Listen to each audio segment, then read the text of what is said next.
요즘 아이돌의 노래들은 집단 창작 시스템으로 만들어진단 말이야. 앨범 크레딧을 찾아보면 한 곡의 작사가 작곡가가 3-4명은 그냥 기본이거든. 그래서 요즘엔 예전처럼 스타 작곡가가 있을 수가 없는 거지. 하지만 90년대 노래들을 보면 작사 작곡 각 한 명 요딴 경우가 대부분이었고, 그렇다 보니까 그때는 주영훈이라던가 최준영이라던가 김영석, 김창완, 그리고 장용진 또는 이경석, 윤일상 등등등 스타 작곡가들이라는 게 존재할 수가 있었던 거야. 당시 이런 스타 작곡가들은 각자 개성이 뚜렷했기 때문에 작곡가를 보고 음악을 듣는 재미도 있고 그랬단 말이지. 물론 이런 작곡가들이 노래를 막 찍어내다시피 하니까 표절, 자기복제 같은 논란이 항상 있었던 게 사실이었어. 하지만 솔직히 자기복제 관련한 논란은 한 사람이 노래를 계속 찍어내다 보면 불가피한 일이 아닌가 싶네. 암튼 이런 스타 작곡가들의 시대에는 노래 돌려막기 또는 재활용 또는 노래 아나바다, 그러니까 아껴 쓰고 나눠 쓰고 바꿔 쓰고 다시 쓰는 곧단 사건들이 많았거든. 이게 리메이크 아니냐 이렇게 이야기할 수도 있겠는데, 리메이크는 노래 원형을 유지하고 편곡을 새로 한다던가 해서 다시 부르는 걸 리메이크라고 하잖아. 이번 영상에서 얘기할 노래들은 멜로디 외의 모든 걸 바꾼, 그야말로 재활용을 했다, 아니 노래 리모델링, 아니 재건축, 아니 뭐 그런 의미로다가 리메이크랑은 좀 다르다 이거지. 이번 시간엔 그 시절 스타 작곡가들의 노래 돌려막기 이야기를 준비해봤다는 거야. 아니 뭐 서론 길게 할 게 있나?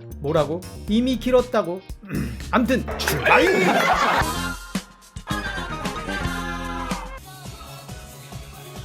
유피는 1995년 1024라는 내가 개인적으로 아주 좋아하는 노래로 화려하게 데뷔했지만 1024로는 대박을 내지 못했고, 이후 2집 뿌요뿌요로 대박이 나면서 인기를 끌었던 그룹이었지. 이 그룹에게도 돌려막기 노래가 있었는데 그게 바로 아프리카라는 노래야. 이 노래는 유피 1집에 수록되었지만 전혀 인기를 얻지 못했고, 이어서 1997년 발표되었던 유피 2집에도 그대로 수록되었던 노래였어. 아마 2집을 내야 하는데 그러려면 곡수를 채워야 하고, 그래서 1집의 노래를 2집에 그대로 낀거 넣은 게 아닐까 곧단 합리적인 의심을 해보는 거지. 이 아프리카는 90년대 최고의 여성 작곡가 최수정이 작사 작곡한 노래였고, 밝고 발랄한 분위기의 노래로 유피의 컨셉과 꽤나 잘 어울리는 댄스곡이었어. 하지만 이 아프리카는 대중적으로 알려지지 못했고 아는 사람만 아는 노래로 남았지. 그렇게 잊혀지는가 싶었던 이 노래는 이후 1998년 다시 한 번 더 재활용이 되는데, 이때 데뷔했던 우리나라 최초의 다국적 걸그룹 서클 1집에 웰컴 투 더 서클 아시아라는 노래로 다시 수록되지. 물론 이때도 이 노래는 인기를 끌지 못했어. 서클과 유피 모두 소속사가 같은 회사 조선음향이었거든. 노래 한 곡 가지고 유피 1, 2집 그리고 가사를 바꿔가지고 서클로 또 한 번, 그야말로 돌려막기를 했던 걸 보면 아마 당시 조선음향 사장이 이 노래를 무지 좋아했던 게 아닐까 싶단 말이야. 2000년 당시 터보 조성모를 발굴했던 GM기획에서 아이돌 밴드를 하나 데뷔시키는데 그게 바로 문차일드였지. 이 문차일드는 이후 MC 더 맥스가 되는 그 밴드야. 이 당시 이 문차일드를 신해철이 제작한 밴드로 홍보를 했었는데 사실 제작은 GM기획, 그러니까 우리 광수형이었고, 신해철은 프로듀싱과 작사 작곡으로 앨범에 참여는 했지만 제작한 건 아니었어. 이 문차일드는 신해철이 작사 작곡한 딜리트를 타이틀로 활동을 했지만 딱히 재미를 보지 못했고, 이후 윤일상이 작곡했던 후속곡 썸머 커플, 태양은 가득히로 활동을 하면서 이름을 알리기 시작한단 말이야. 문차일드의 이름을 본격적으로 알린 이 노래의 제목이 태양은 가득히로 알고 있는 사람이 많은데, 이 노래 제목은 썸머 커플이고 태양은 가득히는 부제야. 이 노래는 2000년 발매되었던 쿨의 5집 수록곡 러브레터랑 가사만 다르고 그냥 같은 노래거든. 이 사실은 많은 사람들이 알고 있는 사실일 거야. 하지만 이 노래에 또 다른 버전이 하나 더 있는데 이건 또 뭔 얘기냐. 윤일상은 이 노래를 문차일드에게 먼저 줬거든. 그런데 문차일드의 데뷔가 차일피일 미뤄지고 있었단 말이야. 그렇게 문차일드의 데뷔가 불투명해지고 있는 가운데 윤일상은 이 노래가 너무 아까운 거지. 그래서 쿨에게 줬고, 쿨은 이승호가 작사한 가사를 얹어서 러브레터라는 제목으로 녹음하고 이 노래를 5집의 타이틀곡으로 할 계획을 세우고 있었지. 그런데 갑자기 문차일드의 1집이 쿨의 5집보다 먼저 나와버린 거야. 그래서 윤일상은 쿨에게 러브레터를 빼달라고 하겠다고 했지만 쿨은 러브레터로 방송 활동을 하지 않겠다는 약속을 하고 이 노래는 그대로 쿨의 5집에 수록된단 말이야.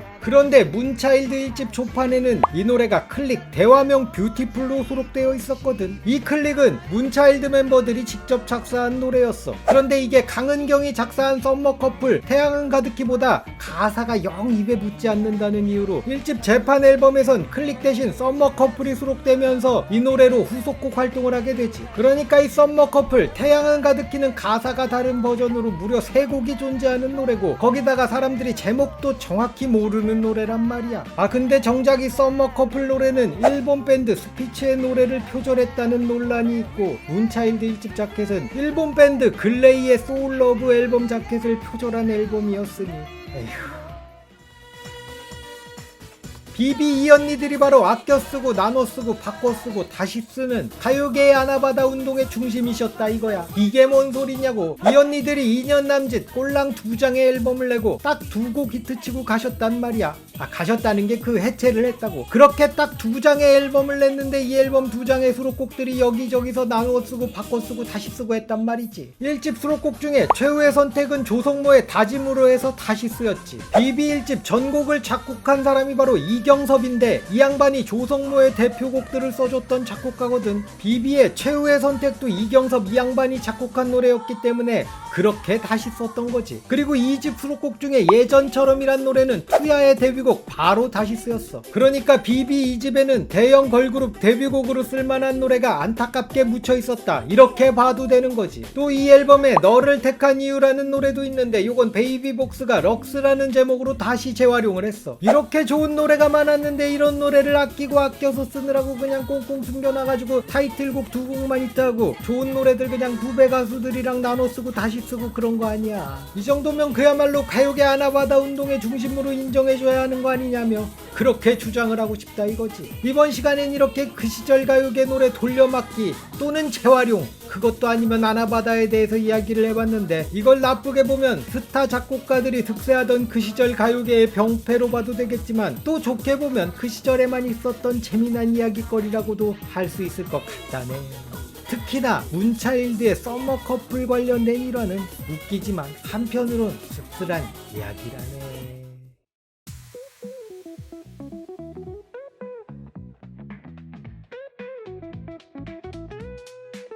즐거운 삽시간 재미난 삽시간 추억을 소환하는 삽시간 하지만 삽소리가 많으니 주의하세요.